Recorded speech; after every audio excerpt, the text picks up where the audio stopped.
In this video, I'll show you how to invoice expenses marked as billable in QuickBooks Online, so costs you paid on a customer's behalf get reimbursed cleanly and tracked correctly. First, find the original expense in your transactions, expenses area, and open it to confirm the vendor, date, amount, and description are accurate. In that expense, select the correct customer in the customer field, then check the billable box. This doesn't send anything yet, it simply flags the charge so QuickBooks can pull it onto an invoice later. If you don't see billable, it's usually turned off in settings or restricted by your plan or permissions.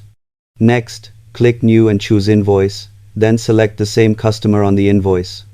Once the customer is selected, look for the suggested billable charges panel and choose the billable expense to add it to the invoice automatically, bringing over the details so you don't retype amounts. Review the line for accuracy, confirm tax settings if you use sales tax, and add a short note so the customer understands what the charge covers.